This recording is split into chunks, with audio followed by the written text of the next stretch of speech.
Welcome to our deep dive on Jeremiah 29, verse 11. A verse that I think a lot of people find comfort in.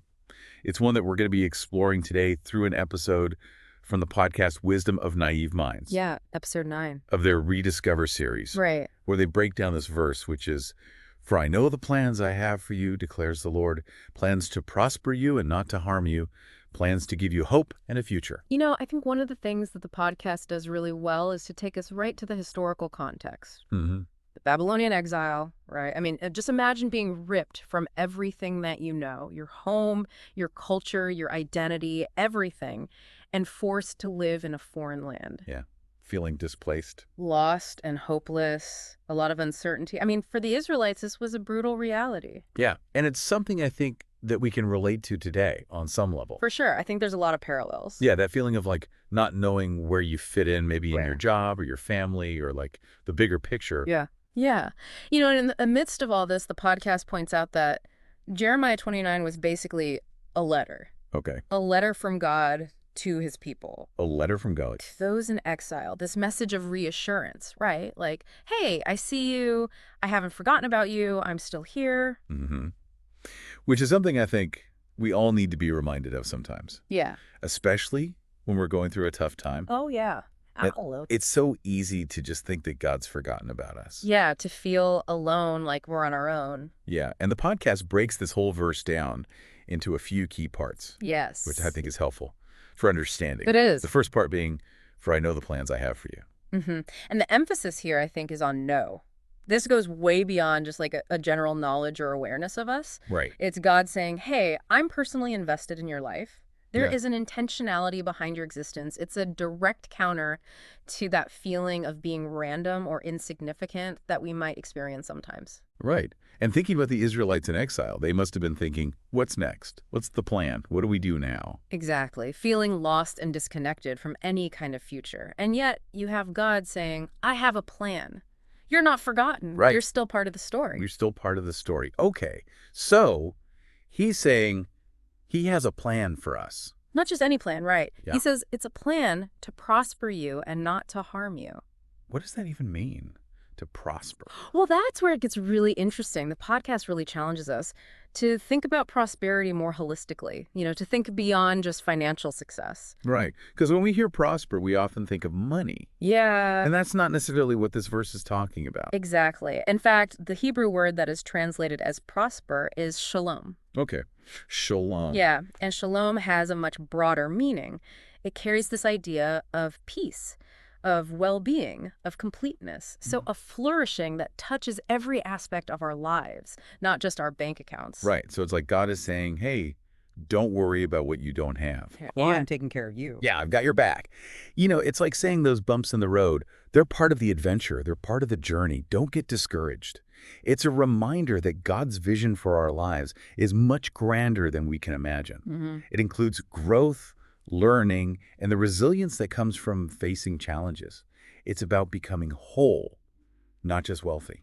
And that brings us to the last part of Jeremiah 29, verse 11, which is plans to give you hope and a future. Yeah, and it's interesting because the podcast makes this point about the Hebrew word for hope in this verse, which is tikva. Tikva. And tikva doesn't just mean like a wish or a desire. Right. It's more like a confident expectation, a deep-seated trust in something that hasn't been revealed yet. Okay. So it's not just hoping for something. It's like knowing, trusting Right. that something good is coming.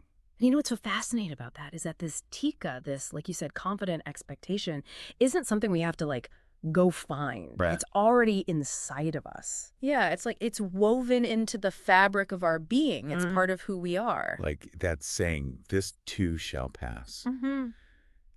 Even in our darkest moments, there's this little flicker of hope that keeps us going. Yeah. Think about a time when you went through something really hard, like grief or a major setback in your life. Yeah. And you got through it. That resilience, that inner strength, that's tikka. That's it. That's the tikka Jeremiah is talking about. Yeah. And they use this analogy, which I think is really beautiful, of the wind. Oh, yeah. Just because you can't see the wind or feel it all the time doesn't mean it's not there. Right. It's still this powerful force that's shaping the world around us. And hope is kind of like that, this force inside of us that's guiding us. toward the future that God has planned. It's always there, even when we can't sense it. And speaking of the future, the podcast goes into the Hebrew word for future in this verse, Hmm. which is a harit. A harit. Okay. And arit isn't just like a point in time. It's more like an expected end, a destination that we're all moving towards. So it's not just about getting through something. It's about getting to something. Yeah, reaching that ultimate purpose that God has for each of us. And aharit, this expected end, is linked to the shalom that we were just talking about. Right, that well-being and completeness. So it's all connected. Yeah, like the challenges that we go through, they're not meant to break us, but to shape us and get us ready for what God has in store for us. To refine us and prepare us for the fullness of life. You know, I always find it comforting that this verse was written to people who had lost everything, literally everything. They were living in exile. And yet God is still reminding them that he has a plan, a future, a hope for them. It's powerful, isn't it? Like Yeah. he's saying, I know you're hurting, I see your struggle, but don't lose heart. There's more to your story. Trust me, I'm not finished yet. And I think that's such a powerful message for us today, too, because, you know, we all face our own exiles in life, times when we feel lost and alone, unsure about the future. Maybe it's a job loss or a relationship ending, a health crisis, or something else completely. Whatever it is, it can feel like our world has just been turned upside down. Yeah, like everything's been shaken. Exactly. But this verse reminds us that God is with us even in those dark places. He hasn't abandoned us. He's still working behind the scenes, weaving together all the threads of our lives to create something beautiful. And you know what they pointed out in the podcast is that God's creative process isn't finished until he says it's good. Oh, that's good. I like that. Right. It's like an artist working on this masterpiece, Yeah. carefully adding each stroke, each detail, until it all comes together, until the image comes to life. Until it's complete. It makes you think, maybe instead of focusing on what we lack or what we think is missing, we should focus on what God has already declared good in our lives. That's a great point.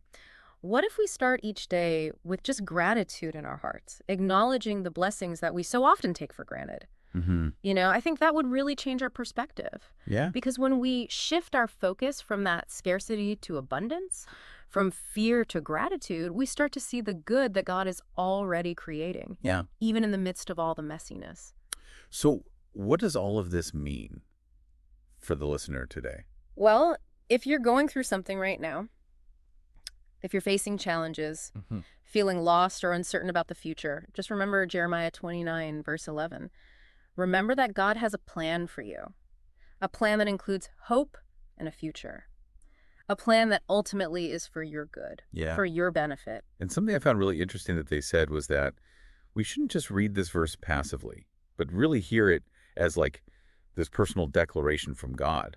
Yeah, for sure. It's like he's speaking directly to you. To you. You know, I know you, I see you. I have not forgotten about you. Yeah, it's powerful. It's not just like some nice saying or a platitude, you know. Yeah. It's rooted in this historical reality of the Israelites. They had experienced, I mean, so much loss, so much displacement, and yet God was still there, offering them this promise of hope and a future. And that same promise extends to us today. Right. Like it's timeless. Yeah, it's timeless. You know, this deep dive has been a powerful reminder for me that even when things feel like chaotic and uncertain, God is still there working. He's still shaping us. He's still guiding us. Yeah, he doesn't leave us. Toward that expected end, you know, that we talked about. The harit. The harit that he has in mind for each of us. And like the podcast host said, God's creative process isn't finished until he says it's good. So even when our lives feel incomplete or like broken, we can trust that he's not done with us yet.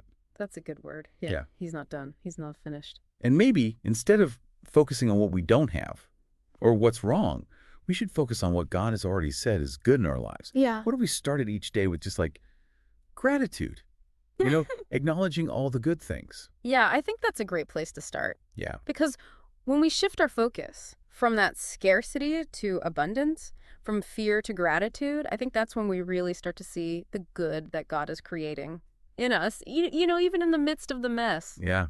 And on that note, we'll leave you with this final thought.